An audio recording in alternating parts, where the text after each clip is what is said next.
Olá, tudo bem? Eu sou Josias, acadêmico da Uniarp Freiburg, primeira fase do curso de administração. Estamos aqui com nossos colegas Everton, Antônio, Diego, Natália, para expandir um pouco mais nosso conhecimento na área de gestão industrial e para conhecer um pouco mais sobre a nossa convidada Angélica Torme. Isso aí, prazer em receber vocês aqui, obrigado pelo convite, me sinto muito feliz em poder responder a vocês aí, sanar as dúvidas de vocês, me apresentar um pouquinho, falar um pouquinho do que eu faço, isso aí. Olá, eu sou o Antônio, também na primeira fase de administração, pela Uniarp.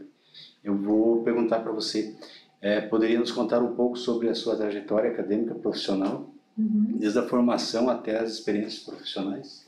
Então, eu sou de Monte Carlo, sou natural de Monte Carlo, estudei minha vida toda lá, fiz ensino médio lá, na mesma escola, um colégio estadual na frente da minha casa, e com 17 anos eu saí de casa para ir para a graduação, e eu queria engenharia florestal. Sempre tive isso na minha cabeça, desde muito nova, não tinha uma segunda opção de curso, era isso que eu ia buscar, e eu optei por ir para Blumenau fazer na FURB. Então fui para a FURB, para eu pagar minha faculdade eu precisei trabalhar na faculdade, então na época a universidade oferecia, você conseguia trabalhar durante o dia, estudar à noite, ou estudar de manhã e trabalhar à tarde e à noite na universidade. Então eu trabalhei para a universidade durante toda a minha graduação. Nos últimos 2 anos da minha graduação eu conciliei pesquisa também, então eu trabalhava meio período eu fazia pesquisa, meio período eu fazia matérias. Então durante toda a minha graduação eu fiz isso. Nos 2 últimos anos de graduação, eu conciliei as minhas férias com estágios de férias voluntários. Consegui uma madeireira em Monte Carlo, na minha cidade, em que eu fazia estágios voluntários nas férias. E aí isso foi evoluindo para eu conseguir fazer nas sextas-feiras também. Nos últimos anos da faculdade eu já não tinha mais disciplinas na sexta, eu conseguia adiantar elas durante a semana. E tinha sextas livres, então eu vinha sexta-feira e fazia estágio todas as sextas-feiras durante o último ano de graduação. No finalzinho do curso, meu estágio de conclusão de curso já foi aqui na Trombini. Então, a minha trajetória profissional, quando a acadêmica foi acabando, a profissional já foi engatando, e foi assim, foi bem dinâmico. Corrido, né? Isso aí. Aí também você possui alguma certificação, especialização adicional, além do seu diploma em engenharia florestal? Então, eu terminei engenharia florestal em 2012. Em janeiro de 2013, eu já iniciei a especialização em engenharia de segurança do trabalho. Então, eu fiz engenharia de segurança do trabalho 2013 e 2014. Em 2016, eu iniciei uma especialização em fabricação de celulose e papel pela UNOESC em Joaçaba. Também foram 2 anos. Terminando essa, eu comentei com vocês agora há pouco que eu comecei a fazer administração, mas por vários motivos não consegui continuar. Então, fui para um MBA, fiz um MBA na USP de gestão de negócios. Foram essas as especializações que eu fiz pós-graduação. Mais uma perguntinha para ti. Durante seu tempo de estagiário, qual foi o aprendizado mais significativo que influenciou a sua carreira posteriormente? Eu acho que a valorização das oportunidades que eu tive. Todas as vezes que eu busquei muita oportunidade durante a minha graduação. Então, eu busquei estágio, eu bati 17 vezes aqui na portaria da Trombini pedindo estágio, até alguém me receber, eu consegui me apresentar e falar o que eu queria fazer. Eu sempre fui muito insistente, muito incisiva no que eu queria. Então, não me importava muito com não, eu sempre fui muito atrás. E quando eu consegui as oportunidades, eu sempre valorizei muito. Então, durante a minha trajetória como estagiária, eu aproveitei muito o que eu aprendi das pessoas. Eu trabalhava na área florestal mesmo, então muito com as pessoas de campo. Eu via muitas pessoas, então eu conseguia absorver muito conhecimento. E eu entendo que isso teve um ganho muito importante profissional para mim, porque eu consegui me fazer importante para a equipe com a qual eu estava atuando. E isso foi me trazendo crescimento ao longo aí do meu desenvolvimento lá atrás como estagiária ainda. E eu atribuo muito a oportunidade profissional que eu tive a isso. Seria isso. Pelo que eu entendi, a persistência, a observação, né? Trabalho, dedicação, né? É isso aí. E assim, dar muita atenção para as pessoas, ouvir muitas pessoas, porque às vezes a gente pensa, né, quando você entra numa empresa, você vai olhar quem está acima de você, e porque você quer chegar lá. Na verdade, eu não vejo bem assim, porque quando a gente não busca um cargo, a gente busca uma oportunidade. E quando a gente consegue, a gente está convivendo com pessoas e cada um contribui um pouco para que aquele processo funcione. Então, quando você se abre para ouvir as pessoas, você se coloca melhor nas situações.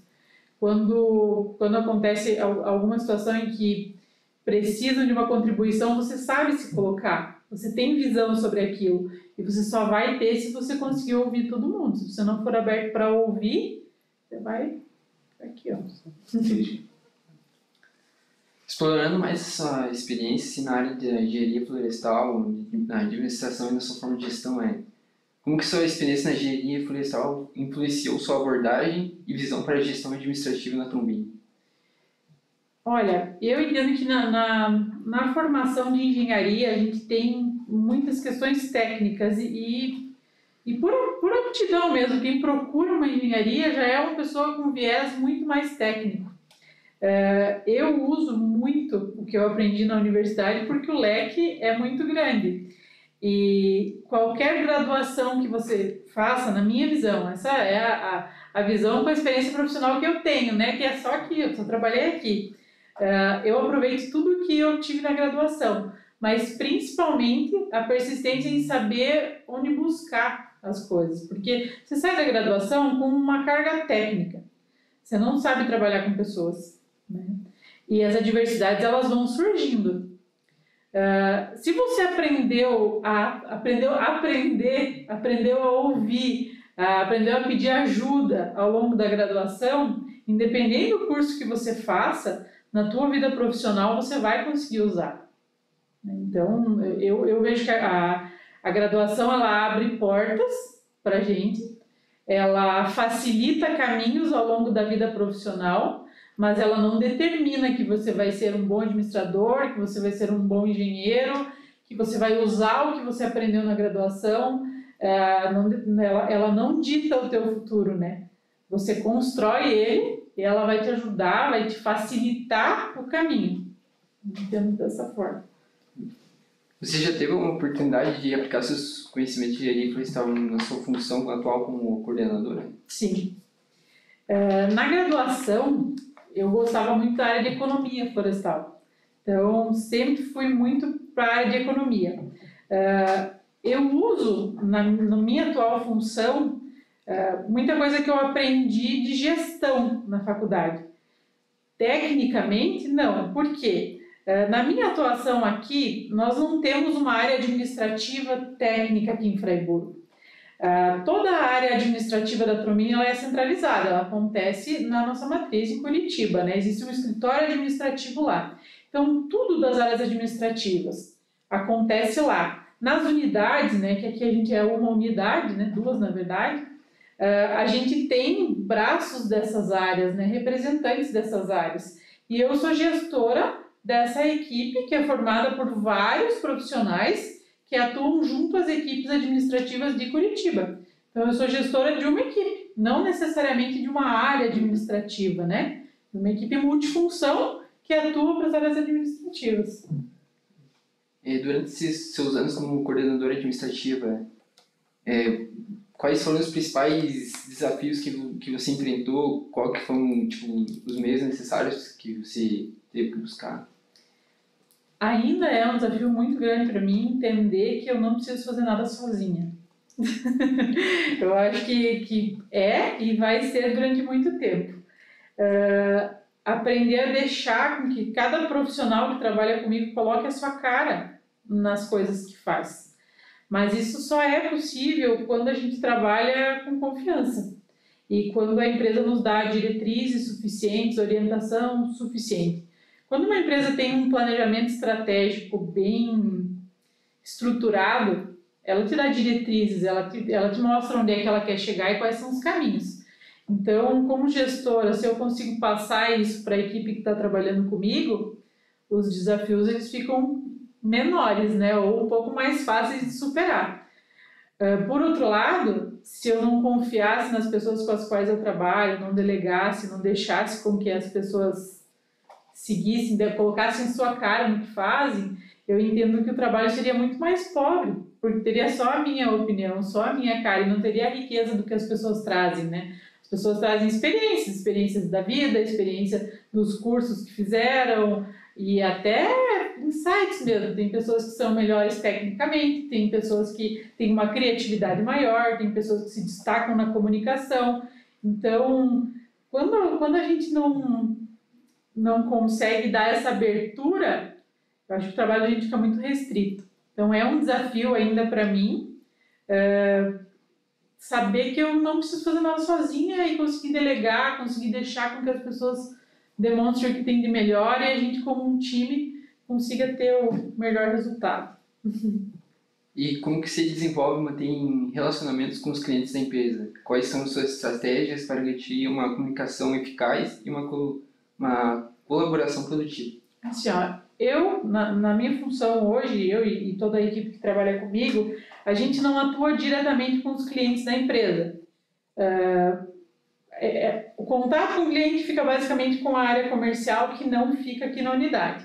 Mas a gente tem clientes internos, né? Então, são diversos processos e a área administrativa na unidade ela é uma área de apoio. Então, ela é uma área que ela é fornecedora de muitas áreas e cliente de muitas áreas. Eu acredito que a aproximação com o cliente, o relacionamento com o cliente, a melhor estratégia é sempre entender o que ele precisa. Então, se eu entendo que o cliente precisa, eu preciso saber ouvir, para eu saber o que o cliente quer. E eu preciso também me comunicar. E às vezes o óbvio precisa ser dito, né? Até onde eu posso ir, quais são as minhas limitações, quais são as oportunidades que eu tenho para oferecer. E, claro, dentro do que o cliente espera, o cliente precisa. Tem alguma estratégia específica para identificar novas oportunidades de negócios com os clientes existentes? Eu ainda vou na linha da comunicação. Eu acredito que a gente só vai identificar novas oportunidades, só vai identificar oportunidades de melhorar processos, já que a gente está falando de cliente interno, né? Só vai enxergar se a gente conseguir entender o que está afetando o cliente, né? O que ele precisa, o que não está bom, o que poderia ser mais fácil, o que agilizaria as coisas. Então, a gente tem que estar sempre olhando que hoje eu faço esse processo dessa forma, mas se você me trouxer uma sugestão, a gente precisa avaliar se de repente eu olhar por um outro aspecto não tem uma forma melhor de fazer. Então, aí eu me desenvolvo, aí eu consigo identificar uma oportunidade. Agora, se eu partir do princípio que se eu sempre fiz assim, esse é o jeito certo de fazer, não vou mexer com isso aqui porque vai dar trabalho para todo mundo, eu não melhoro, eu não desenvolvo, eu não atendo melhor o meu cliente, mesmo que ele seja interno. E quais são suas estratégias que você utiliza para promover um ambiente de trabalho positivo e produtivo dentro da equipe? Desenvolver confiança. Como eu comentei agora há pouco, dar espaço para as pessoas mostrarem que elas fazem de melhor. Mas para que você desenvolva confiança, você precisa de diretrizes claras e condições de trabalho. Então, como gestora, acho que a maior atribuição que eu posso ter e que eu devo ter é promover condição de trabalho para que cada um consiga dar o seu melhor, né? A gente passa a maior parte da vida da gente trabalhando e com as pessoas com as quais a gente trabalha. Então, você já pensou se a gente tivesse que conviver a maior parte do dia da gente com alguém que a gente não confia? Né?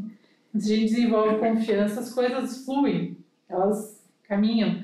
Se eu não estou aqui, tem uma equipe que está fazendo tudo rodar. Né? A gente tem que ser necessário, eu acredito que necessário para quando precisa contribuir, mas a gente precisa tirar férias, precisa ir para casa tranquilo, e as coisas têm que acontecer. Então, quando você trabalha com confiança, uma equipe que tem confiança, que é unida, né? Que tem entendimento do que cada um precisa entregar, as coisas acontecem naturalmente. E às vezes, quando eu não estou, melhor do que quando eu estou. Perfeito. Angélica, fala um pouquinho sobre o Grupo Trombini. Como vocês lidam com as concorrências globais E quais são as vantagens competitivas do grupo? Então, a Trombini, ela está há muitos anos no mercado, tem clientes fidelizados, uma fatia de mercado importante, né?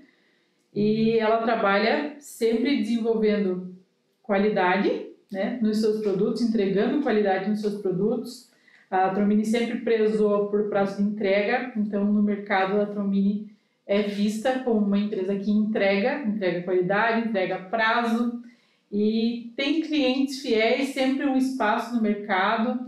Nunca foi uma empresa que bateu de frente em concorrente, sempre foi uma empresa com uma atuação de mercado muito, como é que eu vou dizer, respeitosa, né? Uma empresa tradicional que está há muitos anos aí e o nome dela se desenvolve dentro desses pilares que eu comentei, né? Perfeito.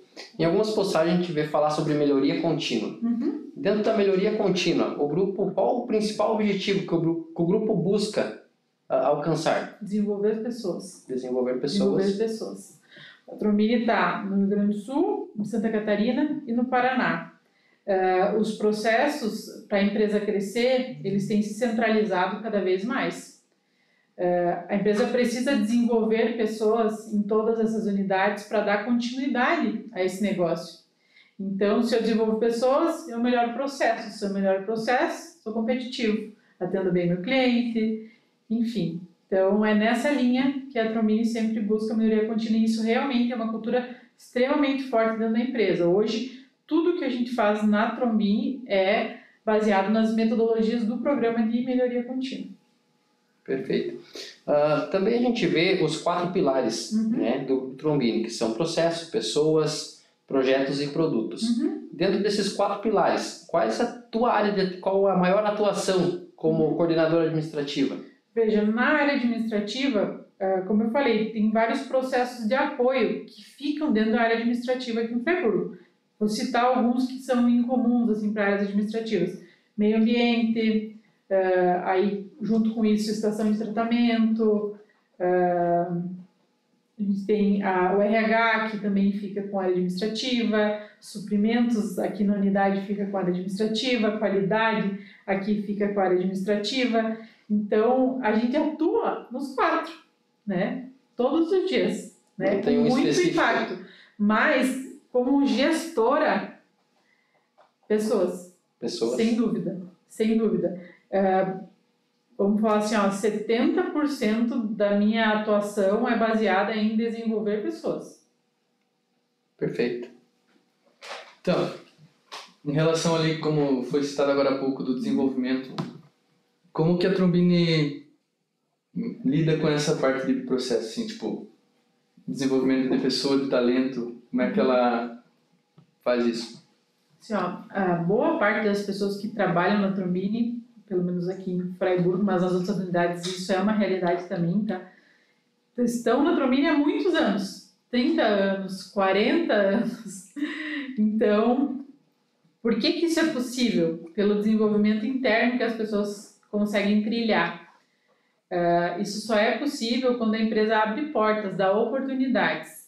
Então, internamente na Trombini, existe muita oportunidade de aprender. Hoje você está atuando numa área, mas você tem contato com outras áreas, através de programas de melhoria contínua, através de participação em comitês que a empresa tem, a gente não chama mais de comitê, mas consegue atuar em 5S, consegue atuar como cipeiro e ter conhecimento em outras áreas, consegue atuar como auditor interno e ter conhecimento em várias áreas. Então, e a empresa oferece recrutamento interno em quase todas as vagas. É muito raro a empresa abrir uma vaga sem que ela seja uma trilha interna, né? Sem abrir primeiro internamente para ver das pessoas que estão aqui se alguém tem aptidão, interesse, né? E geralmente tem. Quais são as medidas que a empresa adota para minimizar o impacto ambiental e promover a sustentabilidade nas produções? A empresa tem muita condicionante ambiental. A licença ambiental da unidade aqui e das outras também, ela tem muita exigência ambiental, mas muita mesmo. e a gente atende a todas, com prazo. A gente tem, graças a Deus, um histórico muito bom nesse sentido, controles muito bem estabelecidos há muitos anos já, e a empresa busca constantemente reduzir consumo, tudo que não é possível reuso, dar o melhor direcionamento possível para que sejam desenvolvidos subprodutos. Por exemplo, a borra de cal, que é um resíduo nosso aqui, né, do processo, hoje é vendida para a agricultura, né, e é usada em substituição ao calcário. O plástico também, a gente tem feito testes aí para desenvolvimento de móveis, né, de decks com resíduo plástico, enfim, tudo que a gente não consegue reaproveitar, a gente tem buscado alternativas.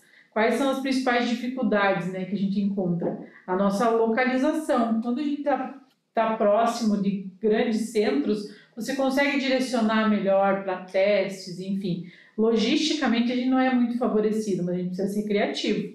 Então, a área ambiental na Trombini é muito robusta, é uma área que de muita responsabilidade, que tem uma gama de controles extremamente pesados e muita oportunidade também, porque é uma área em que a gente tem que estar em constante desenvolvimento, olhando o que o mercado está fazendo, o que está surgindo de oportunidades, a gente consegue transformar alguma coisa em outro produto, enfim. Mas eu acredito que quando a gente fala em programas ambientais ou controles ambientais, a principal medida é sempre a redução de consumo. Sempre. E a Trombini atua muito forte nisso. Beleza. Então, a gente já falou sobre a sua formação acadêmica, sobre a sua gestão, um pouco aqui da Trombini, e agora gostaríamos de saber mais sobre você, algumas perguntas mais pessoais. Então, a primeira dessas perguntas é para você. Qual é a maior ou quais as maiores realizações profissionais que você já teve até o momento? Olha, a maior delas foi conseguir um emprego, viu? Não foi fácil. Mas assim, quando eu vim para o estágio aqui, eu terminei meu estágio, que foi 6 meses, né, de conclusão de curso, e eu fiquei quase 2 anos trabalhando aqui como temporária. Eu tive um contrato temporário, quando encerrou eu fui contratada em outro contrato temporário, e aí ele encerrou, e aí sim eu fui contratada. Então, o maior deles com certeza foi conseguir um emprego, mas hoje, assim, olhando para minha trilha profissional, né, olhar para trás e ver o quanto isso me modificou, né? Porque eu sou muito diferente daquela menina que se formou lá atrás, sabe? Mas uma coisa que também me orgulha muito e que eu não perdi foi o brilho no olho de vir trabalhar todos os dias. Então, eu acho que se um dia eu perder isso, eu vou querer buscar outra coisa. Né? E não é que todos os dias são bons, nossa, vou trabalhar feliz todo dia, não é assim. Mas eu tenho brilho no olho em vir trabalhar porque eu me sinto desafiada. Porque todos os dias tem atividades diferentes, porque todos os dias tem desafios diferentes. Tem dias muito difíceis e tem dias muito satisfatórios. Então, eu venho trabalhar com brilho no olho. Esse é, com certeza, a minha maior conquista da minha trilha profissional até hoje. Você falou que se perdesse o brilho no olho, eu procuraria outra coisa, né? Enfim. E você falou que essa é a sua maior conquista, mas tem algo assim que você ainda deseja conquistar? Que você olha e fale, quero isso, quero conquistar isso? Tem. Não é físico, assim, não é material. O que eu ainda quero conquistar são algumas habilidades profissionais que eu enxergo hoje em colegas meus ou em profissionais que eu admiro e que eu gostaria de desenvolver ainda. Então, quando a gente fala que a gente tem sonhos, claro, eu tenho sonhos materiais, né, da minha vida pessoal, mas se eu for olhar para a minha trilha profissional, o que me faz, o sonho que eu tenho, né, que eu almejo lá na frente, é desenvolver habilidades que eu não tenho hoje. São várias. Diariamente a gente numa reunião, em alguma situação do convívio diário mesmo, né? você admira coisas em profissionais e que você percebe que você ainda não tem, né? E a gente quer.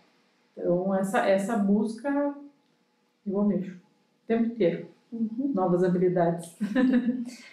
Então, você falou de admirar outras pessoas. Você tem algum mentor ou modelo que você segue ou já teve e como essa pessoa te influenciou? Já sim. Quando eu saí da minha... Na faculdade eu já tive, tá? Na faculdade tinha um professor de economia, professor Dagoberto. Era um profissional inteligentíssimo e com um posicionamento muito enérgico. Eu admirava muito ele, era muito retraído, eu admirava muito aquilo, né? Porque uma pessoa inteligente, ela consegue se posicionar, né? Em diversas, está conversando em qualquer assunto, ela se posiciona, porque ela tem valores muito claros, né? E por isso eu admirava muito aquele professor. Quando eu iniciei a minha vida profissional, não é um modelo, tá? Mas eu, Angélica, sempre busquei uma referência. Parece que faltava alguém em que eu olhasse e falasse, nossa, eu quero ser igual esse profissional. E a gente teve um gerente que trabalhou com a gente, que ele veio para cá em 2015, seu Clóvis de Oliveira, que ele já faleceu, inclusive, e ele era um profissional fantástico. Uma pessoa que eu admirava demais, admiro ainda, e ainda levo os exemplos dele todos os dias na minha vida profissional. Porque ele era uma pessoa com um talento fantástico para desenvolver equipes, para desenvolver pessoas. Era um líder extremamente rígido, extremamente enérgico, mas que valorizava o desenvolvimento das pessoas, dedicava a vida a desenvolver as pessoas, né? A desenvolver equipes de confiança e, consequentemente, ele conseguia resultados fantásticos, porque a equipe com que ele trabalhava, ele fazia desenvolver confiança. Então, quando você trabalha pessoas, você dedica tempo para as pessoas, você acredita nas pessoas e você não tem preguiça mesmo de tomar decisão, de incentivar, de dar um feedback às vezes difícil, negativo, você desenvolve as pessoas, você faz com que cada um mostre o seu melhor, né? Então, é um líder que eu admiro demais, que tive a honra de trabalhar com ele, né? E vários dos meus colegas também têm a mesma visão que eu, porque é um líder que a gente admirava muito. Mas todos os dias, como eu falei agora há pouco, eu vejo habilidades nos meus colegas, no meu gerente, nos meus colegas das outras unidades. Eu vejo habilidades que eu admiro e que eu quero um dia chegar lá. E falando sobre ser mulher, na gestão, na coordenação, você teve algum desafio relacionado ao gênero? Sim, todos os dias. Todos os dias. E eles são praticamente invisíveis, tá? Eles aparecem de diversas formas, em comentários de colegas, quando às vezes eu faço algum posicionamento em alguma reunião, quando eu sou enérgica com alguma coisa. Vocês já devem ter ouvido falar já devem ter vivido em várias situações, quando uma mulher é enérgica em alguma coisa, nossa, tá bravinha hoje. Vocês já viram alguém falar isso com um homem? É mais difícil, né? É muito difícil. Então, isso parece uma coisa simples, mas é um desrespeito. É muito difícil conviver com isso, viu? Mas profissionalmente, isso é bom. É bom porque, dependendo da forma como a gente internaliza, isso vira força, né? Isso nos dá força para vencer os desafios, isso nos dá força para nos posicionar profissionalmente cada vez melhor. Isso faz com que a gente, antes de expressar uma opinião ou um posicionamento, estude muito mais, quebre a cabeça muito mais, porque a gente não quer ouvir esse tipo de comentário. A gente não quer ter uma ideia descredibilizada porque estava irritada. Então, da mesma forma que é difícil lidar, e sempre vai ser difícil e nunca vai ser um costume, também nos traz um combustível a mais para ser ainda melhor. E como você falou, tem toda essa questão, né? E você tem que mudar o estilo da abordagem com que você conversa com as pessoas, por questão do gênero, do estar bravinha, né? De Sim. não respeitarem, não levarem a sério. Tem sim. Tem que mudar o posicionamento em diversas formas, principalmente nós mulheres somos muito sensíveis. E sendo muito sensíveis, por muitas vezes a gente sente necessidade de se posicionar ou de comentar ou de debater alguma situação e às vezes não é o momento. E a gente precisa segurar o ímpeto emocional por conta da sensibilidade mais aguçada que a gente tem para ter um posicionamento correto. Por outro lado, essa mesma sensibilidade faz com que a gente tenha um olhar estratégico muito mais rico sobre as coisas. Então, não é exclusividade de mulher, tá? Isso, homem, mulher, qualquer um pode desenvolver isso. Mas por conta da sensibilidade da mulher, eu acredito que a gente consegue, essa história que mulher é multifunção, consegue fazer um monte de coisa ao mesmo tempo, isso também vem da sensibilidade, vem da capacidade de olhar para várias coisas ao mesmo tempo. Então, faz com que a gente desenvolva um olhar estratégico sobre as situações. Então, é uma desvantagem e uma vantagem. Meio termo. É, isso aí. E como você consegue equilibrar a vida pessoal e profissional? Não, eu não consigo. Não é sempre, não. Mas é uma busca constante, tá? Uma busca constante.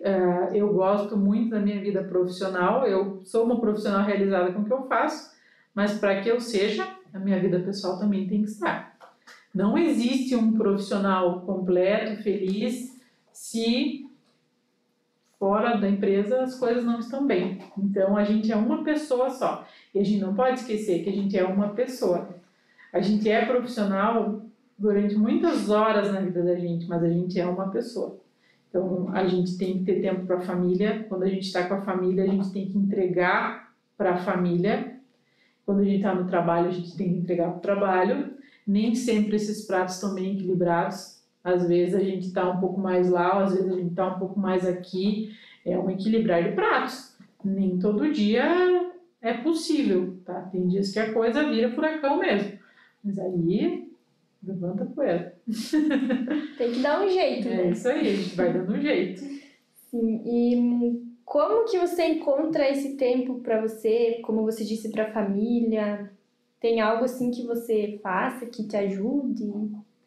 A gente tem que dizer alguns nãos, viu? E às vezes os nãos são pra gente mesmo. Porque às vezes você tem uma demanda que você quer dar conta. E deu a tua hora na empresa, você vai pra tua casa. E você tá irritada porque você não conseguiu acabar com aquilo ali. Ninguém na tua casa tem culpa. Então a gente precisa aprender a desligar e tem que encontrar formas. Ou é praticando uma atividade física, ou é fazendo terapia para aprender quais são os gatilhos que você vai ter que desligar para que você não volte o tempo inteiro para o teu raciocínio de trabalho e consiga estar junto com a tua família. A espiritualidade é uma coisa extremamente importante. Então, tem que buscar prazeres fora do trabalho que te façam querer tanto estar aqui quanto não estar aqui, né? Sim. É um equilíbrio mesmo, né? Equilíbrio. Então, a nossa última pergunta é mais um conselho. Uhum. O que você falaria, qual o conselho mesmo você daria para nós estudantes e os outros estudantes também, de qualquer curso e também os futuros administradores, quem pensa em administrar? Olha, se tem um conselho que eu posso dar, pense em que tudo que a gente faz, não importa onde a gente está, não importa a função que a gente está fazendo, a gente está pondo o nosso nome. Então, se eu estou trabalhando num ambiente, esse ambiente não está legal, o que eu posso fazer para melhorar esse ambiente? E o que eu fizer vai ter meu nome. E se eu não fizer nada, o meu nome está ali porque eu faço parte daquela equipe. Então, se eu estou trabalhando num ambiente sujo, tem uma vassoura ali do lado, mas não é minha função. É o meu nome que está aqui. Eu estou trabalhando aqui. Entende? Então, se eu fizer e as coisas estiverem bem, também é meu nome que está lá. Eu fiz, mas eu não fiz por mim, eu fiz pela equipe. Então, coloque o nome em tudo o que você fizer. O nome é uma coisa que a gente não vai trocar. A gente nasce, colocam ele e a gente vai levar ele com a gente para sempre. Então, é a gente que decide o que a gente faz, né? Então, sempre colocar o nome no que a gente vai fazer. E pedir ajuda. Pedir ajuda. A gente, pelo menos eu, né? Das observações que eu fiz ao longo desses meus 12 anos profissionais aí. Meu principal aprendizado, eu falei, que foi ouvir as pessoas, estar aberto para ouvir as pessoas, né? E aprender a pedir ajuda, aprender a deixar com que façam por vocês. Acho que é isso aí. Realmente aprender com os outros, né? Aprender com os outros. Aprender a ouvir para poder aprender. Uhum. Então, seria essas perguntas que a gente tem para você. A gente queria agradecer você ter disponibilizado o tempo pra gente, para ajudar nesse podcast, né?